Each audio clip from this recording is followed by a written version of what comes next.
مطوة، ها يا جربة. جرى ايه يا مطوة؟ انا رحت جالب عليك الحوش كله، الاقيك فوق السطح بتعمل ايه هنا؟ مفيش، عمال اطبخ. مش شايفني اغسل هدوم؟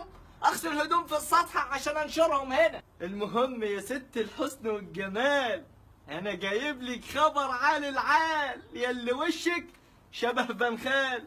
عارفه بنخال مين؟ لا مش عارفاه. عشان جهله يا مطوه. بنخال دي احسن لاعب في كمال الاجسام. وانت بتعرف في كمال الاجسام؟ ايوه كمال صاحبي. انت غبيه يا بت. مش انا كل يوم بروح الجيم وتتمرن؟ لا انا اضافه. بس انت مش سامع المثل اللي بيقول من 10 الجوم 40 يوم صار منهم؟ بس انت بقالك 20 يوم متعين. جرى ايه يا كرومبو؟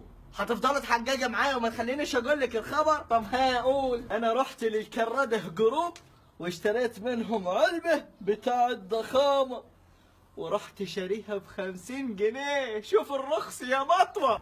وجبت ال50 جنيه منين يا جربه؟ جرى ايه يا كرومبو؟ هتفضل تحججي معايا وما تخلينيش اقول لك العلبه دي بتعمل ايه؟ طب ها قول. العلبه دي كل ما تاخدي منها ملعقه تتنفخ فيك حته، كل ما تاخدي ملعقه تتنفخ فيك حته.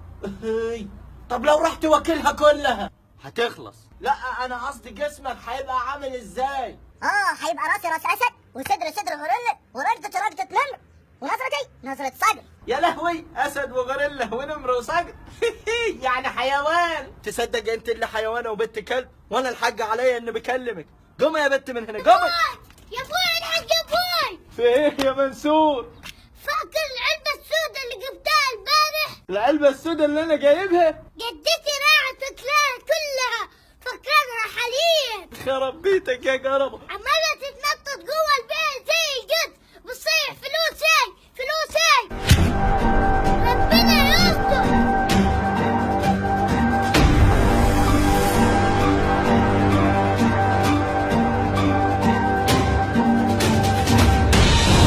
انا عاوز اعرف مين ابن الكلب اللي خد ال50 جنيه اللي انا محوشاهم. لو عرفت مين اللي سرق ال50 جنيه من الحاجة اكتب تعليق وقول لنا مين، او اتصل على الرقم 0730 و2 حمر، ولو عرفت مين هتربح معانا كيس دهبل. خدت فلوس جدتك ليه يا ولا؟ ليه يا ولا؟ يا بوي. خدتهم بتعمل فيهم ايه؟ بتدخن ولا بتشرب سجاير؟ والله مو شني. امال مين؟ امك؟ وانا ايش عرفني يا بوي؟